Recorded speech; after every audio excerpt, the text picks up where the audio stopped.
जय हिंद दोस्तों। हम लोग लूसेंट ऑब्जेक्टिव के क्वेश्चन को सॉल्व कर रहे हैं जो कि सभी प्रतियोगी परीक्षाओं के लिए बहुत ही महत्वपूर्ण है। आज हम लोग इसमें मॉडर्न हिस्ट्री का चैप्टर नंबर 17 को सॉल्व करने वाले हैं। चैप्टर नंबर 17 में लेक्चर नंबर 3 होगा दोस्तों। इसमें हम लोग ब्रिटिश शासन का भारतीय अर्थव्यवस्था पर प्रभाव क्या पड़ा था, उससे जितने भी क्वेश्चन अभी तक किसी न किसी एग्जाम में पूछे गए हैं उन सभी क्वेश्चनों को हम लोग देखने वाले हैं, जो कि आने वाली सभी प्रतियोगी परीक्षाओं के लिए बहुत ही महत्वपूर्ण ये साबित हो सकता है प्रैक्टिस सेट। तो चलिए हम लोग देखते हैं दोस्तों। अगर इसके पहले हम लोग 2 वीडियो को सॉल्व कर चुके हैं, अगर नहीं देखे हों तो जा करके प्लेलिस्ट में आप देख सकते हैं। तो चलिए हम लोग देखते हैं। क्वेश्चन नंबर इसमें पहला दिया गया है कि अंग्रेजी शासन का प्रभाव किस क्षेत्र में अधिक पड़ा था। तो अंग्रेजी शासन का प्रभाव किस क्षेत्र में सबसे ज्यादा पड़ा था, तो ये पड़ा था दोस्तों आर्थिक क्षेत्र में। आर्थिक क्षेत्र में ऑप्शन नंबर इसका ए वाला राइट आंसर होगा। फिर उसके बाद आता है क्वेश्चन नंबर सेकंड है दोस्तों।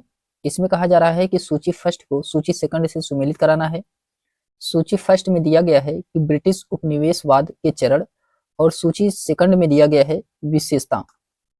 तो इसमें सबसे पहले पहला है वाणिज्यिक चरण, जो कि ये 1757 से लेकर के 1813 तक चला था। वाणिज्यिक चरण, ये इसकी विशेषता क्या थी, तो इसकी विशेषता थी दोस्तों एकाधिपत्य, व्यापार व प्रत्यक्ष विनियोग का काल। तो इसका पहला सही है। फिर उसके बाद बी वाले में कहा जा रहा है कि औद्योगिक चरण, जो कि 1813 से लेकर के 1860 तक चला था। इसका विशेष था दोस्तों, विशेषता थी कि मुफ्त व्यापार का काल। मुफ्त व्यापार का काल दूसरा सही है। सी वाले में कहा जा रहा है कि वित्तीय पूंजीवाद 1860 से 97 तक, जो कि इसकी विशेषता है कि ब्रिटिश पूंजी निवेश का काल। तो इसमें ए का पहला सही है, बी का दूसरा है, सी का तीसरा है। तो ऑप्शन नंबर इसका ए वाला राइट आंसर होगा दोस्तों। फिर उसके बाद आता है क्वेश्चन नंबर थर्ड है कि भारत में अंग्रेजों की लूट किस महत्वपूर्ण घटना के बाद शुरू हो गई थी। ये शुरू हुआ था दोस्तों प्लासी के युद्ध के पश्चात। प्लासी के युद्ध के पश्चात ऑप्शन नंबर इसका ए वाला राइट आंसर होगा। फिर उसके बाद क्वेश्चन नंबर 4 है कि ब्रिटिश काल में भारत में निम्नलिखित में से किस भूराजस्व व्यवस्था को नहीं अपनाया गया। तो कौन से भूराजस्व व्यवस्था को नहीं अपनाया गया था ब्रिटिश काल में, ये था दहसाला व्यवस्था। दहसाला व्यवस्था ऑप्शन नंबर इसका डी वाला राइट आंसर होगा। जबकि अस्थाई बंदोबस्त, रैयतवाड़ी व्यवस्था और महलवाड़ी व्यवस्था, ये तीनों को अपनाया गया था भू राजस्व व्यवस्था में। जबकि इसमें दहसाला व्यवस्था, ये जो कि मुगलों के शासनकाल का है, ये ब्रिटिश काल का नहीं है। तो ऑप्शन नंबर इसका डी वाला यही राइट आंसर होगा दोस्तों। फिर उसके बाद आता है क्वेश्चन नंबर 5 है कि भारत में प्रथम रेल लाइन निम्नलिखित में से किसने बिछवाई थी। तो भारत में प्रथम रेल लाइन ये किसके द्वारा बिछाया गया था, तो जॉर्ज क्लार्क के द्वारा। जॉर्ज क्लार्क के द्वारा सबसे पहले रेल लाइन बिछवाई गई थी। ऑप्शन नंबर इसका सी वाला राइट आंसर होगा। फिर क्वेश्चन नंबर 6 है दोस्तों कि भारत से ब्रिटेन की ओर संपत्ति आह्वान डॉक्ट्रिन ऑफ वेल्थ का सिद्धांत किसने प्रतिपादित किया था। तो ये दादा भाई नौरोजी के द्वारा प्रतिपादित किया गया है। ऑप्शन नंबर इसका बी वाला राइट आंसर होगा। फिर उसके बाद आता है क्वेश्चन नंबर 7 है दोस्तों कि वर्ष से 1853 ईस्वी में लॉर्ड डलहौजी ने जो ब्रिटेन जो पहली टेलीग्राफ लाइन शुरू की थी वह किसके बीच थी। तो जो पहली टेलीग्राफ लाइन शुरू किया गया था 1853 में लॉर्ड डलहौजी के द्वारा, वह किसके किसके बीच शुरू किया गया था। तो वो शुरू किया गया था दोस्तों कलकत्ता और आगरा के बीच। कलकत्ता और आगरा के बीच शुरू किया गया था। ऑप्शन नंबर इसका डी वाला राइट आंसर होगा। फिर क्वेश्चन नंबर 8 है कि भारत में ब्रिटिश भू राजस्व प्रणाली का निम्नलिखित में से किसने अधिक लाभ प्राप्त किया है। तो अधिक लाभ ये प्राप्त किसके द्वारा किया गया है, तो ये जमींदार के द्वारा। जमींदार ऑप्शन नंबर इसका सी वाला राइट आंसर होगा। फिर उसके बाद आता है क्वेश्चन नंबर 9 है कि भारत में सबसे पहला सूती वस्त्र मिल किस शहर में स्थापित किया गया था। तो ये कहाँ पे किया गया था, ये किया गया था बम्बई में। बम्बई में ऑप्शन नंबर इसका बी वाला राइट आंसर होगा। क्वेश्चन नंबर 10 है कि अंग्रेजों द्वारा बनाई गई भू राजस्व व्यवस्था की निम्न प्रणालियों में से कौन सी कृषकों के हित को अधिक सुरक्षा प्रदान करती है। तो ये कौन सी अधिक सुरक्षा प्रदान करती है, यह है दोस्तों मद्रास प्रांत की रैयतवाड़ी भू राजस्व व्यवस्था। मद्रास प्रांत की रैयतवाड़ी भू राजस्व व्यवस्था, ऑप्शन नंबर इसका बी वाला राइट आंसर होगा। फिर उसके बाद आता है क्वेश्चन नंबर 11 है कि किसके द्वारा बंगाल और बिहार का अस्थाई बंदोबस्त अस्थाई बंदोबस्त और इस्तमारारी बंदोबस्त शुरू किया गया था। ये किसके काल में शुरू किया गया था, अस्थाई बंदोबस्त और इस्तमारारी बंदोबस्त ये शुरू किया गया था दोस्तों लॉर्ड कॉर्नवालिस के काल में। ऑप्शन नंबर इसका डी वाला राइट आंसर होगा, लॉर्ड कॉर्नवालिस। फिर उसके बाद आता है क्वेश्चन नंबर 12 है कि ब्रिटिश सरकार ने भारत में अस्थाई बंदोबस्त कब लागू किया था। तो ब्रिटिश सरकार ने भारत में अस्थाई बंदोबस्त ये 1793 में लागू किया गया था। ऑप्शन नंबर इसका बी वाला राइट आंसर होगा। क्वेश्चन नंबर 13 है कि रैयतवाड़ी व्यवस्था कब लागू की गई थी। तो रैयतवाड़ी व्यवस्था कब लागू किया गया था, ये 1820 में लागू किया गया था। ऑप्शन नंबर इसका सी वाला राइट आंसर होगा 1820। फिर उसके बाद आता है क्वेश्चन नंबर 14 है कि पहली बार औपचारिक रूप से महलवाड़ी प्रथा कब लागू की गई थी। तो पहली बार औपचारिक रूप से महलवाड़ी प्रथा को कब लागू किया गया था, ये लागू किया गया था दोस्तों 1822 में। 1822 में ऑप्शन नंबर इसका डी वाला राइट आंसर होगा। फिर क्वेश्चन नंबर 15 है कि अस्थाई बंदोबस्त जिन क्षेत्रों में लागू किए गए उनमें शामिल हैं। उसमें क्या शामिल है, कौन कौन से राज्य उसमें शामिल थे अस्थाई बंदोबस्त में। तो इसमें शामिल थे दोस्तों बंगाल शामिल था, बिहार था, उड़ीसा था, मद्रास के उत्तरी जिले थे और बनारस था। ये पांचों शहर जो कि अस्थाई बंदोबस्त क्षेत्र के अंतर्गत आता था। तो ऑप्शन नंबर इसका डी वाला राइट आंसर होगा दोस्तों, पहला, दूसरा, तीसरा, चौथा, पांचवा इसका सही है। फिर उसके बाद आता है क्वेश्चन नंबर 16 है कि अंग्रेजी शासनकाल में भारत का कौन सा क्षेत्र अफीम उत्पादन के लिए प्रसिद्ध था। तो भारत का कौन सा क्षेत्र था जो अफीम उत्पादन के लिए फेमस था, ये था दोस्तों बिहार। बिहार ऑप्शन नंबर इसका ए वाला राइट आंसर होगा। क्वेश्चन नंबर 17 है कि 18वीं सदी में बंगाल में वस्त्र उद्योग के पतन के लिए उत्तरदायी कारण था। तो इसमें कौन सा उत्तरदायी कारण था, तो ये था दोस्तों ब्रिटेन को निर्यात करने वाले माल पर उच्च तटकर। ऑप्शन नंबर इसका सी वाला राइट आंसर होगा। फिर उसके बाद आता है क्वेश्चन नंबर 18 है कि नील कृषकों की दुर्दशा पर लिखी गई पुस्तक नील दर्पण के लेखक कौन थे।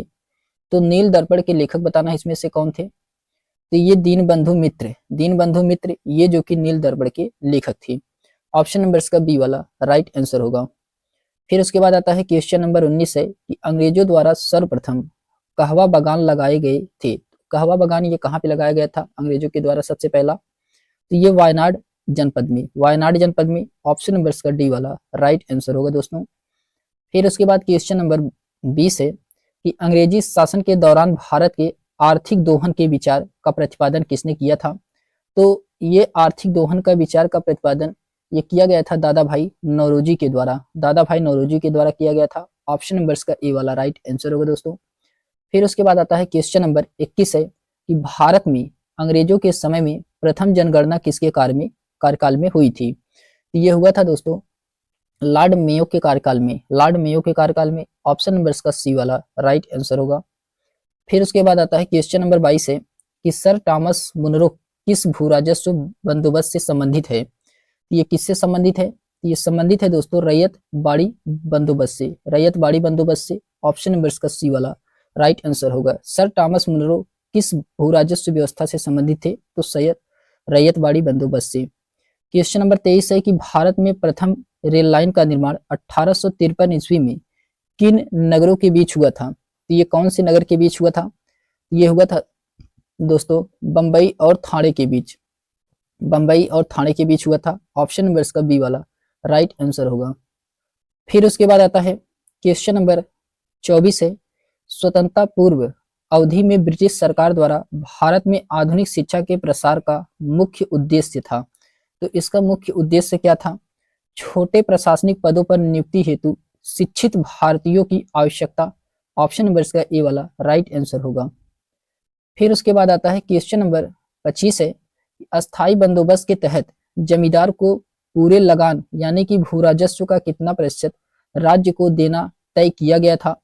तो राज्य को ये देना तय किया गया था 89%, 89%। ऑप्शन नंबर इसका ए वाला राइट आंसर होगा।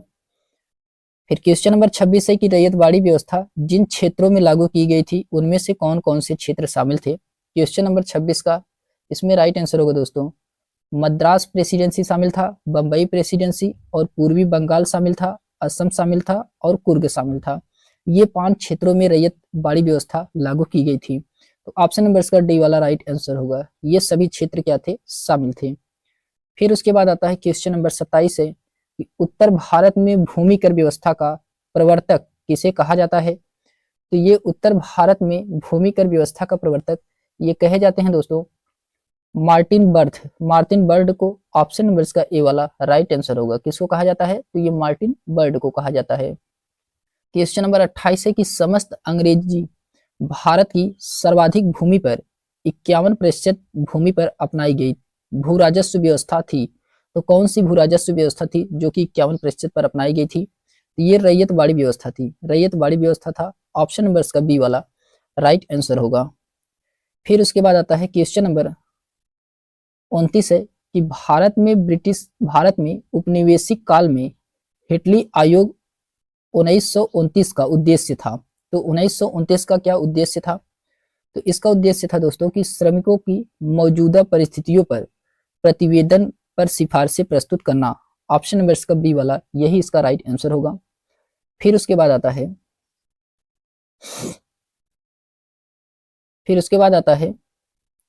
क्वेश्चन नंबर 30 है।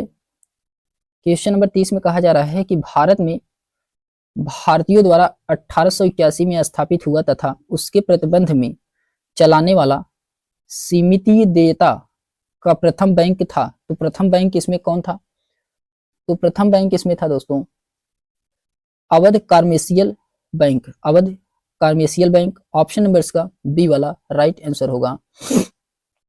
फिर उसके बाद क्वेश्चन नंबर 31 है कि अंग्रेजों द्वारा रैयतवाड़ी व्यवस्था लागू किया गया था। तो ये लागू किया गया था कहाँ पे लागू किया गया था अंग्रेजों के द्वारा, ये मद्रास प्रेसिडेंसी एवं बंबई प्रेसिडेंसी में। ऑप्शन नंबर इसका डी वाला राइट आंसर होगा। फिर उसके बाद आता है क्वेश्चन नंबर 32 है कि भारत में उपनिवेशी शासन के संदर्भ में 1883 ईस्वी में पारित इल्बर्ट बिल का उद्देश्य था। तो इल्बर्ट बिल का इसमें उद्देश्य क्या है, तो जहां तक अदालतों की दांडिक अधिकारिता का संबंध था, भारतीय तथा यूरोपीय लोगों को बराबरी पर रोकना। ऑप्शन नंबर इसका ए वाला राइट आंसर होगा दोस्तों। फिर उसके बाद आता है क्वेश्चन नंबर 33 है।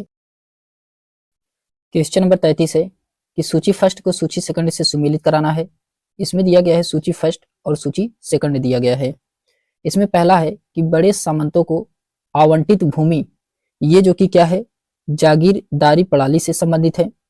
फिर बी में कहा जा रहा है कि मालगुजारी के इजारेदारों अथवा तहसीलदारों को आवंटित भूमि, ये किससे संबंधित है, ये संबंधित है दोस्तों जमींदारों प्रणाली से, जमींदारों प्रणाली से। चौथा इसका सही है। सी वाले में कह रहा है कि उप किराएदारी पर देने या गिरवी रखने, हस्तांतरण करने, उपहार देने या विक्रय करने के अधिकार सहित प्रत्येक किसान को आवंटित भूमि ये संबंधित है दोस्तों रैयतवाड़ी से। फिर उसके बाद आता है दोस्तों कि ग्राम्य स्तर पर की गई भूमि राजस्व बंदोबस्ती, ये संबंधित किससे है, ये संबंधित है महलवाड़ी प्रणाली से। तो इसका राइट आंसर होगा दोस्तों ए का पहला सही था, बी का चौथा सही था, सी का दूसरा है, डी का तीसरा इसमें सही है। तो ऑप्शन नंबर इसका बी वाला राइट आंसर होगा दोस्तों। ऑप्शन नंबर इसका बी वाला राइट आंसर होगा। फिर उसके बाद आता है क्वेश्चन नंबर 34 है कि ब्रिटिश शासन के दौरान भारत में उद्योगों का कोई स्वतंत्र विकास नहीं हुआ, इसका कारण था। तो इसका क्या कारण था, क्वेश्चन नंबर 34 का इसमें राइट आंसर होगा दोस्तों, इसका कारण था कि भारी उद्योग का अभाव। ऑप्शन नंबर इसका ए वाला राइट आंसर होगा, भारी उद्योग का अभाव इसका क्या था, कारण था। फिर उसके बाद आता है क्वेश्चन नंबर 35 है कि यद्यपि भारत के व्यापार पर 1813 के चार्टर एक्ट द्वारा कंपनी के एकाधिकार को समाप्त कर दिया गया, परंतु फिर भी किसी वस्तु का व्यापार केवल कंपनी के लिए ही सुरक्षित रखा गया। तो ये रखा गया था, तो ये चाय के लिए ऑप्शन नंबर इसका सी वाला राइट आंसर होगा। फिर उसके बाद आता है क्वेश्चन नंबर 36 है कि ब्रिटिश ईस्ट इंडिया कंपनी का व्यापारिक अधिकार अंतिम रूप से किस एक्ट के तहत समाप्त किया गया है? तो ये समाप्त किया गया है 1833 के चार्टर एक्ट के तहत। ऑप्शन नंबर इसका बी वाला राइट आंसर होगा। फिर उसके बाद आता है क्वेश्चन नंबर 37 है कि अस्थाई बंदोबस्त 1793 के अंतर्गत जमींदारों से अपेक्षा की गई कि वे खेतिहरों को पट्टा जारी करेंगे। अनेक जमींदारों ने पट्टा जारी नहीं किए, इसका कारण था। तो इसका क्या कारण था? इसका कारण था दोस्तों कि जमींदारों के ऊपर कोई सरकारी नियंत्रण नहीं था। ऑप्शन नंबर इसका बी वाला यही इसका राइट आंसर होगा। फिर उसके बाद आता है क्वेश्चन नंबर 38 है। क्वेश्चन नंबर 38 में कहा जा रहा है कि ब्रिटिश भूराजस्व व्यवस्था के संदर्भ में इन कथनों पर विचार कीजिए। तो इसमें आपको कौन सा कथन सही है इसके बारे में बताना है। इसमें पहला कथन दिया गया है दोस्तों कि अस्थाई बंदोबस्त के तहत सरकार ने जमींदारों से हमेशा के लिए लगान निश्चित किया, इसी कारण इसे अस्थाई बंदोबस्त कहा गया, जो कि ये सही है। दूसरे में कहा जा रहा है कि रैयतवाड़ी व्यवस्था के तहत सरकार ने रैयतों से लगान निश्चित किया, इसी कारण से इसे रैयतवाड़ी व्यवस्था भी कहा गया, तो ये भी सही है दोस्तों। तीसरे में कहा जा रहा है कि महलवाड़ी व्यवस्था के तहत प्रत्येक खेत के आधार पर भूराजस्व निर्धारित नहीं किया गया, बल्कि प्रत्येक महाल यानी कि जागीर का एक भाग के अनुसार निश्चित किया गया, इसलिए यह व्यवस्था महलवाड़ी व्यवस्था कहलाती है।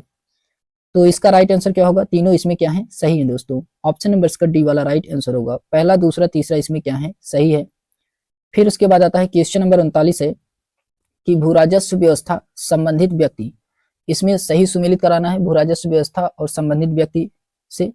तो अस्थाई बंदोबस्त ये जो कि कार्नवालिस, चार्ल्स ग्रांट और जॉन सोर के संबंधित है। रैयतवाड़ी व्यवस्था ये कैप्टन रीड और टॉमस मुनरो एल्फिनिड से संबंधित है। महलवाड़ी व्यवस्था हॉल्ट मैकेंजी और मार्टिन बर्ड से संबंधित है। तो इसका राइट आंसर होगा पहला, ऑप्शन नंबर इसका ए वाला राइट आंसर होगा। ए का इसमें पहला सही है, बी का दूसरा, सी का तीसरा इसमें सही है। फिर उसके बाद आता है क्वेश्चन नंबर 40 है कि महलवाड़ी व्यवस्था जिन क्षेत्रों में लागू की गई थी उनमें शामिल है, तो उसमें क्या शामिल है? क्वेश्चन नंबर 40 का इसमें राइट आंसर क्या होगा? तो उसमें शामिल है दोस्तों गंगा घाटी, जो कि ये भी सही है। दोआब के उत्तर पश्चिम प्रांत, ये जो कि पश्चिमी उत्तर प्रदेश में है, ये भी सही है। मध्य भारत के कुछ भाग, ये भी सही है। मराठों के अधिकृत प्रदेश, ये भी सही है। पंजाब, ये भी सही है। इसमें पांचों क्या है? सही है। ऑप्शन नंबर इसका डी वाला राइट आंसर होगा। फिर उसके बाद आता है क्वेश्चन नंबर 41 है। क्वेश्चन नंबर 41 में कहा जा रहा है कि सूची फर्स्ट को सूची सेकंड से सुमेलित कराना है। काश्तकारी अधिनियम दिया गया है और वर्ष दिया गया है। इसमें आपको सूची फर्स्ट को सूची सेकंड से सुमेलित कराना है। तो इसमें सबसे पहले दिया गया है कि बंगाल काश्तकारी अधिनियम, ये जो कि 1885 में लागू किया गया था। अवध लगान अधिनियम एवं मद्रास काश्तकारी विधेयक, ये 1886 में किया गया था। दक्कन काश्तकारी अधिनियम 1889 में किया गया था, 1879 में किया गया था। और मध्य प्रांत काश्तकारी विधेयक, ये जो कि 1883 में किया गया था। तो इसका राइट आंसर होगा दोस्तों ऑप्शन नंबर इसका पहला वाला राइट आंसर होगा। ए का इसमें पहला सही है, बी का दूसरा, सी का तीसरा, डी का चौथा इसमें क्या है? सही है। फिर उसके बाद आता है क्वेश्चन नंबर 42 है कि आधुनिक शिक्षा के संदर्भ में शिक्षा का माध्यम को लेकर उठे प्राच्य आंग्ल विवाद का अंत मैकाले के प्रमाण 1835 से हुई। इसके अनुसार किस भाषा को भारत में शिक्षा का माध्यम स्वीकार किया गया? तो कौन से भाषा में किस स्वीकार किया गया था? तो ये स्वीकार किया गया था दोस्तों अंग्रेजी भाषा में। अंग्रेजी भाषा में ऑप्शन नंबर इसका डी वाला राइट आंसर होगा। क्वेश्चन नंबर 43 है कि भारतीय शिक्षा का मैग्ना कार्टा महाधिकार पत्र कहा जाता है। तो महाधिकार पत्र ये कहा जाता है वुड के घोषणा पत्र 1854 को। ऑप्शन नंबर इसका ए वाला राइट आंसर होगा। फिर उसके बाद आता है क्वेश्चन नंबर 44 है कि किसने 1911 में प्राथमिक शिक्षा को निःशुल्क एवं अनिवार्य बनाने वाला विधेयक इंपीरियल लेजिस्लेटिव काउंसिल में प्रस्तुत किया, जिससे प्राथमिक शिक्षा का मैग्ना कार्टा कहा गया। तो प्राथमिक शिक्षा का मैग्ना कार्टा किसे कहा गया है? ये गोपाल कृष्ण गोखले को। ऑप्शन नंबर इसका पहला वाला राइट आंसर होगा, गोपाल कृष्ण गोखले को कहा गया है। फिर उसके बाद आता है दोस्तों क्वेश्चन नंबर 45 है कि शिक्षा से संबंधित आयोग या समिति की पहचान करें। तो इसमें कौन कौन सी समिति है शिक्षा से संबंधित, इसको आपको पहचान करना है। तो हंटर समिति जो कि ये 1929 में हुई थी, इसकी स्थापना ये भी है। फिर उसके बाद लिंडस्ले आयोग 1929 में ये भी आया था, ये भी सही है। सप्रू समिति 1934 में आया था, ये भी सही है। सार्जेंट योजना 1944 में आया था, ये भी सही है। ये जो कि शिक्षा से संबंधित आयोग हैं, तो ऑप्शन नंबर इसका डी वाला राइट आंसर होगा दोस्तों। इसमें चारों क्या हैं? शिक्षा से संबंधित आयोग हैं।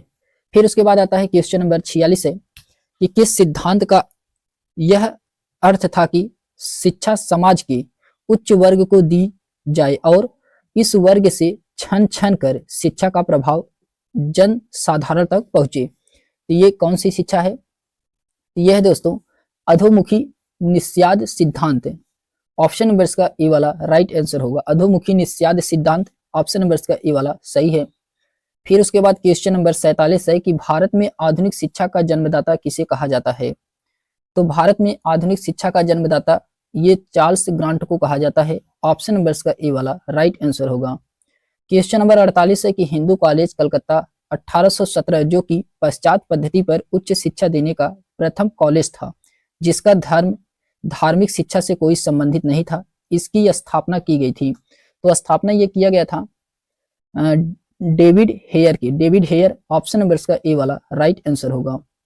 फिर उसके बाद आता है क्वेश्चन नंबर 49 है कि भारतीय दस्तकारी उद्योग के पतन के कारण थे। तो इसके पतन के कारण क्या थे? तो इसके पतन के कारण थे कि अंग्रेजों द्वारा भारतीय बुनकरों के तैयार माल को कम से कम मूल्य पर लेना, जो कि ये सही है। अंग्रेजों द्वारा कच्चे माल पर नियंत्रण, ये भी सही है। इंग्लैंड में आयात की जाने वाली भारतीय वस्तुओं की भारी आयात कर, ये भी इसमें सही है। तो ऑप्शन नंबर इसका डी वाला राइट आंसर होगा दोस्तों। उपरोक्त में से क्या है? सभी सही हैं।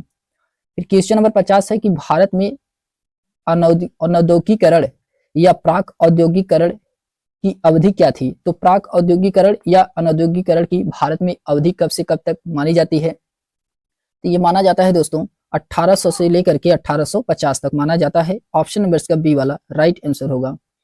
फिर उसके बाद आता है क्वेश्चन नंबर 51 है कि भारत में आधुनिक उद्योगों की स्थापना कब आरंभ हुई थी? तो भारत में आधुनिक उद्योगों की स्थापना ये 1850 में आरंभ हुआ था। ऑप्शन नंबर इसका डी वाला राइट आंसर होगा।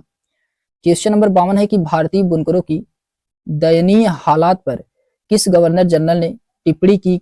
इनका दुख दर्द समूचे इतिहास में अतुलनीय है। कपड़ा बुनकरों की हड्डियों से भारत की धरती सफेद हो गई। ये किसके द्वारा कहा गया है? कौन से गवर्नर जनरल हैं? तो इन गवर्नर जनरल का नाम है William Bentinck. William Bentinck. Option number इसका बी वाला राइट आंसर होगा, विलियम बेंटिंग है। फिर उसके बाद आता है क्वेश्चन नंबर 53 है। क्वेश्चन नंबर 53 में कहा जा रहा है कि बैप्टिस्ट मिशनरियों की त्रिमूर्ति जोशुआ मार्शमैन, विलियम कैरी एवं विलियम बर्ड ने श्रीरामपुर को अपना कार्य क्षेत्र चुना, जिस कारण से उन्हें श्रीरामपुरत्रयी के नाम से भी जाना गया। यह श्रीरामपुर स्थित है। तो ये श्रीरामपुर कहाँ पे स्थित है? ये श्रीरामपुर स्थित है दोस्तों बंगाल में। ऑप्शन नंबर इसका ए वाला राइट आंसर होगा। फिर उसके बाद आता है क्वेश्चन नंबर 54 है कि भारत में रेलवे के निर्माण के कार्य थे। तो भारत में रेलवे के निर्माण के कार्य क्या थे? तो पहला इसमें है कि ब्रिटिश उद्योग में उत्पादित वस्तुओं की तेजी से खपत एवं ब्रिटिश उद्योग के लिए भारत के विभिन्न भागों के कच्चे माल की आपूर्ति, ये भी है। दूसरा है कि विस्तृत भारतीय साम्राज्य को एक राजनीतिक प्रशासनिक सूत्र का आबद्ध कराना, ये भी इसमें सही है। तीसरा है कि आंतरिक विद्रोह व बाह्य आक्रमण के दौरान सेना का तेजी से आवागमन, ये भी इसमें सही है। तो ऑप्शन नंबर इसका डी वाला राइट आंसर होगा, जो कि भारत में रेलवे निर्माण का ये जो कि क्या थे? सभी प्रमुख कारण थे। ऑप्शन नंबर इसका डी वाला राइट आंसर है। फिर उसके बाद आता है क्वेश्चन नंबर 55 है कि किसने भारत में रेलवे की स्थापना को आधुनिक उद्योग का अग्रदूत या जननी की संज्ञा दी है? ये किसके द्वारा दिया गया है? तो क्वेश्चन नंबर 55 में इसमें राइट आंसर क्या होगा? तो इसका राइट आंसर होगा Karl Marx. Karl Marx option number इसका बी वाला राइट आंसर है। क्वेश्चन नंबर 56 है कि पहली आधुनिक पटसन मिल स्थापित हुई थी। तो ये पटसन मिल कहाँ पे स्थापित हुआ था? तो ये बंगाल में हुआ था, रिसरा बंगाल में हुआ था। ऑप्शन नंबर इसका ए वाला राइट आंसर होगा। क्वेश्चन नंबर 57 है कि पहले आधुनिक लोहा इस्पात उद्योग की स्थापना कहाँ हुई थी? ये कहाँ पे किया गया था? ये किया गया था बिहार में। बिहार में ऑप्शन नंबर इसका ए वाला राइट आंसर है। फिर उसके बाद आता है क्वेश्चन नंबर 58 है कि बिखरे हुए स्वायत्त गांवों को कवच को इस्पात के रेलवे से छेद दिया गया जिससे उनके जीवन रक्त का हास हो गया। यह किसने कहा था? ये कहा था दोस्तों बुकनान। बुकनान ऑप्शन नंबर इसका बी वाला राइट आंसर होगा, बुकनान के द्वारा कहा गया था। फिर क्वेश्चन नंबर 59 है कि भारतीय राजाओं द्वारा कर लेना सूर्य द्वारा भूमि से पानी लेने के समान था, जो कि पुनः वर्षा के रूप में भूमि पर उर्वरता देने के लिए वापस आता था, पर अंग्रेजों द्वारा लिया गया कर भारत में वर्षा न कर के इंग्लैंड में ही वर्षा कराता था। यह कथन किसका है? यह कथन किसका है? यह कथन है दोस्तों आर.सी. दत्त। आर.सी. दत्त का है। ऑप्शन नंबर इसका ए वाला राइट आंसर होगा। फिर उसके बाद आता है क्वेश्चन नंबर 60 है कि हमारी पद्धति बहुत कुछ स्पंज की तरह काम करती है। यह गंगा के तटों से सभी अच्छी चीजों को सिखा लेती है और टेम्स के तटों पर उन्हें निचोड़ कर गिरा देती है। यह उपयुक्त कथन किसका है? ये कथन है दोस्तों जॉन सुल्लिवान का। जॉन सुल्लिवान का है। ऑप्शन नंबर इसका डी वाला राइट आंसर होगा। फिर उसके बाद आता है क्वेश्चन नंबर 61 है कि कांग्रेस के किस अधिवेशन में पहली बार कांग्रेस द्वारा मौलिक अधिकारों और राष्ट्रीय आर्थिक कार्यक्रमों से संबंधित प्रस्ताव पारित किए गए थे? तो ये कौन से अधिवेशन में किया गया था? ये कराची अधिवेशन 1931 में किया गया था। ऑप्शन नंबर इसका ए वाला राइट आंसर होगा। क्वेश्चन नंबर 62 है कि कांग्रेस के कराची अधिवेशन मार्च 1931 के अध्यक्ष कौन थे? तो इसके अध्यक्ष थे दोस्तों सरदार वल्लभ भाई पटेल थे। कौन थे? सरदार वल्लभ भाई पटेल थे। ऑप्शन नंबर इसका ए वाला राइट आंसर होगा। फिर उसके बाद आता है क्वेश्चन नंबर 63 है। इसमें आपको सुमेलित कराना है। अकाल से संबंधित उद्योग दिया गया है और गवर्नर जनरल दिए गए हैं। तो इसमें दिया गया है तो स्ट्रेची आयोग 1880 में हुआ था। ये लॉर्ड लिटन के कार्य में हुआ था। लियान आयोग 1897 में हुआ था। ये लॉर्ड एल्गिन के समय में हुआ था। मैकडोनाल्ड आयोग 1900 में हुआ था। ये लॉर्ड कर्जन के समय में हुआ था। वुडहेड आयोग 1943 से 1944 में हुआ था। लॉर्ड वेविल के कार्य में हुआ था। तो इसका राइट आंसर होगा ए का पहला है, बी का दूसरा, सी का तीसरा और डी का इसमें चौथा सही है। ऑप्शन नंबर इसका पहला वाला राइट आंसर होगा। फिर उसके बाद आता है क्वेश्चन नंबर 64 है कि 20वीं सदी के पूर्वार्ध में देश का भीषणपात अकाल 1942 से 43 में कहाँ पे पड़ा था? तो ये कहाँ पे पड़ा था? तो ये पड़ा था दोस्तों बंगाल में। बंगाल में ऑप्शन नंबर इसका ए वाला राइट आंसर होगा। फिर उसके बाद क्वेश्चन नंबर 65 है कि ब्रिटिश काल में निम्नलिखित में से कौन कौन से उद्योग धंधे विकसित हुए? तो इसमें कौन कौन से उद्योग धंधे विकसित हुए थे? तो इसमें हुआ था दोस्तों जूट हुआ था, कोयला हुआ था, लोहा हुआ था और मशीनों के पुर्जे, ये जो कि नहीं था, सूती कपड़ा ये भी था इसमें। तो पहला, दूसरा, तीसरा और पांचवा इसका राइट आंसर होगा। ऑप्शन नंबर इसका ए वाला राइट आंसर है। फिर उसके बाद आता है क्वेश्चन नंबर 66 है कि 1938 ईस्वी के अंत में भारतीय राष्ट्रीय कांग्रेस के अनुरोध पर जो राष्ट्रीय योजना समिति बनाई गई उसके अध्यक्ष थे। तो उसके अध्यक्ष कौन थे? उसके अध्यक्ष थे दोस्तों जवाहरलाल नेहरू। जवाहरलाल नेहरू ऑप्शन नंबर इसका बी वाला राइट आंसर होगा। फिर क्वेश्चन नंबर 67 है कि अकालों को रोकने तथा अकाल पीड़ितों की सहायता हेतु भारत सरकार ने अकाल संहिता कब प्रचारित किया था? तो अकाल संहिता ये प्रचारित किए थे दोस्तों 1853 में। ऑप्शन नंबर इसका सी वाला राइट आंसर होगा। कब किए थे? 1853 में किया गया था। फिर क्वेश्चन नंबर 68 है कि भारत में विकेंद्रीकरण का शुभारंभ किसके समय में हुआ था? तो भारत में विकेंद्रीकरण का शुभारंभ ये हुआ था लॉर्ड मेयो के काल में। लॉर्ड मेयो के काल में। ऑप्शन नंबर इसका डी वाला राइट आंसर होगा। क्वेश्चन नंबर 69 है कि रेल विभाग के लिए पृथक रूप से रेलवे बजट कब आरंभ हुआ? तो रेलवे बजट ये आरंभ हुआ था 1925 में। 1925 में ऑप्शन नंबर इसका ए वाला राइट आंसर होगा। क्वेश्चन नंबर 70 है कि ब्रिटिश नागरिकों को सर्वप्रथम किस वर्ष भारत में भूमि खरीदने एवं बसने की अनुमति मिली थी? तो ये मिला था दोस्तों 1833 में। 1833 में ऑप्शन नंबर इसका बी वाला राइट आंसर होगा। फिर उसके बाद आता है क्वेश्चन नंबर 71 है कि the economic history of India के लेखक कौन है? तो the economic of history India के लेखक ये रमेश चंद्र दत्त हैं। कौन है? रमेश चंद्र दत्त हैं। ऑप्शन नंबर इसका बी वाला राइट आंसर है। फिर क्वेश्चन नंबर 72 है कि भारत में इस्पात का उत्पादन सर्वप्रथम कब प्रारंभ हुआ था? ये सबसे पहले कब प्रारंभ किया गया था? तो ये 1913 में प्रारंभ किया गया था। ऑप्शन नंबर इसका बी वाला राइट आंसर होगा 1913 में। फिर क्वेश्चन नंबर 73 है कि अंग्रेज घुसपैठियों ने भारत के करघरे को तोड़ डाला और चरखे को नष्ट कर दिया, यह कथन किसका है? ये कथन है दोस्तों कार्ल मार्क्स का। कार्ल मार्क्स का ऑप्शन नंबर इसका डी वाला राइट आंसर होगा। फिर उसके बाद क्वेश्चन नंबर 74 है कि दादा भाई नौरोजी ने अंग्रेजों द्वारा किए गए किस कार्य को अनिमिष्टों का अनिमिष्ट की संज्ञा दी है? तो ये किस कार्य को दिया गया है? तो ये दिया गया है धन के निष्कासन को। ऑप्शन नंबर इसका सी वाला राइट आंसर होगा। फिर उसके बाद क्वेश्चन नंबर 75 है कि यह कथन भारत और इंग्लैंड के आर्थिक हित प्रत्येक क्षेत्र में टकराते हैं, ये किसका है? तो यह दोस्तों जवाहरलाल नेहरू का है। ऑप्शन नंबर इसका सी वाला राइट आंसर होगा। क्वेश्चन नंबर 76 है poverty and un British rule in India के लेखक कौन है?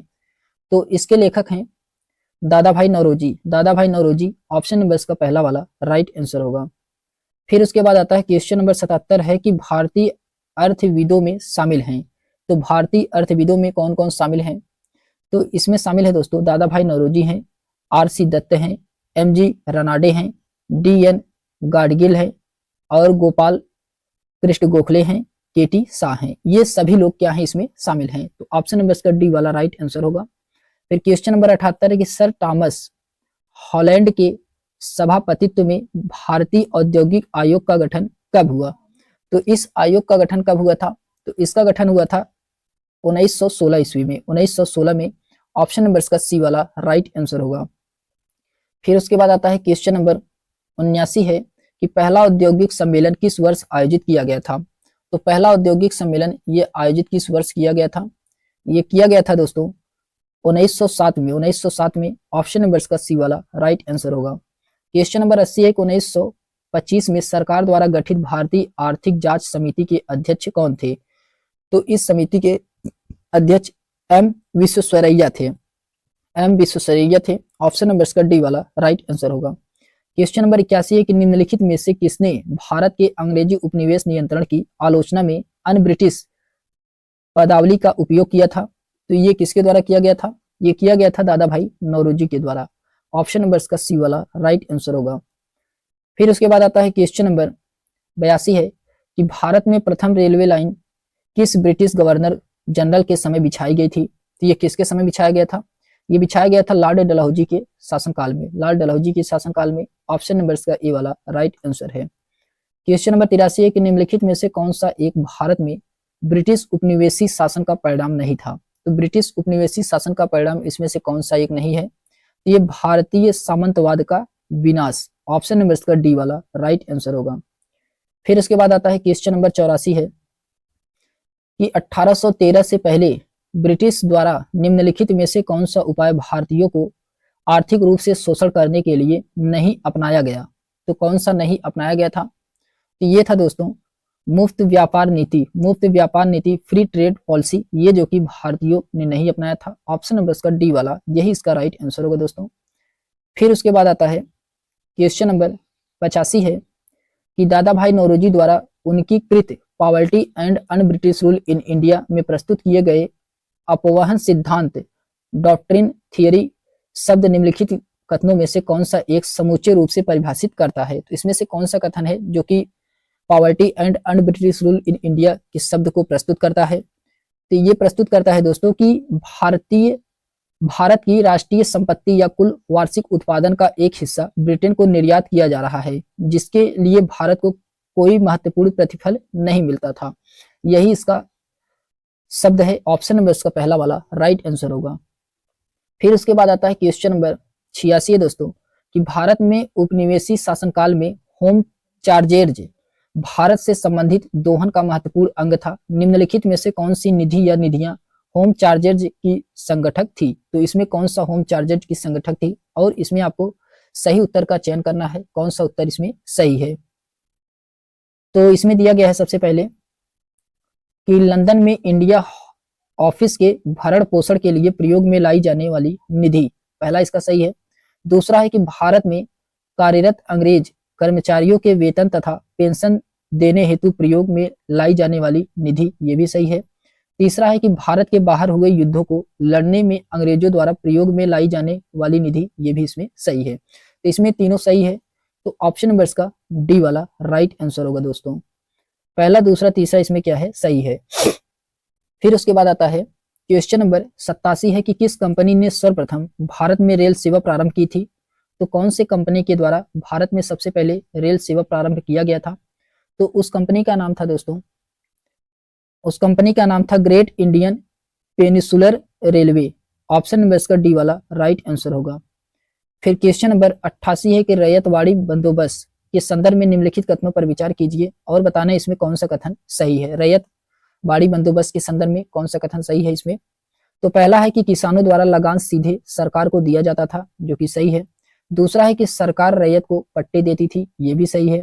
तीसरा है कर लगाने के पूर्व भूमि का सर्वेक्षण और मूल्य निर्धारण किया जाता था, ये भी इसमें सही है। इसमें तीनों सही है। ऑप्शन नंबर इसका सी वाला राइट आंसर होगा दोस्तों। फिर उसके बाद आता है क्वेश्चन नंबर 89 है कि निम्नलिखित कथनों पर विचार कीजिए, आपको इसमें बताना है कौन सा कथन सही है। क्वेश्चन नंबर 89 में तो इसमें पहला कथन दिया गया है, बताना इसमें कि दादा भाई नौरोजी की भारतीय राष्ट्रीय आंदोलन को सर्वाधिक प्रभावित देना की कौन सा है? तो इसमें उन्होंने इस बात का अभिव्यक्त किया कि ब्रिटेन भारत का आर्थिक शोषण कर रहा है, जो कि ये दादा भाई नौरोजी के द्वारा कहा गया है, जो कि ये सही है। दूसरा है कि उन्होंने प्राचीन भारतीय ग्रंथों की व्याख्या की और भारतीयों में आत्मविश्वास जगाया, ये गलत है दोस्तों। तीसरा है कि उन्होंने भारतीय समाज में बुराइयों के निराकरण की आवश्यकता पर सर्वोपरि बल दिया था, जोर दिया था, ये भी इसमें गलत है। तो इसमें पहला केवल सही है। ऑप्शन नंबर इसका ए वाला राइट आंसर होगा। फिर उसके बाद आता है क्वेश्चन नंबर 90 है कि ब्रिटिश ईस्ट इंडिया कंपनी ने चाय के व्यापार एकाधिकार को खो दिया। तो ब्रिटिश ईस्ट इंडिया कंपनी ने चाय के व्यापारिक एकाधिकार को खो दिया था। ये कब खोया था? ये था दोस्तों 1833 के चार्टर एक्ट के द्वारा। 1833 के चार्टर एक्ट के द्वारा। ऑप्शन नंबर इसका सी वाला राइट आंसर होगा। तो हम लोगों ने आज पढ़ा है कि ब्रिटिश शासन का भारतीय अर्थव्यवस्था पर क्या प्रभाव पड़ा था। इससे जितने भी क्वेश्चन पूछे गए थे उन सभी क्वेश्चनों को हम लोग देखे हैं। तो आज के लिए बस इतना ही दोस्तों। अगर ये वीडियो आपको पसंद आई हो तो लाइक शेयर सब्सक्राइब चैनल को अवश्य करें। तो मिलते हैं हम लोग एक नेक्स्ट वीडियो में, तब तक के लिए धन्यवाद।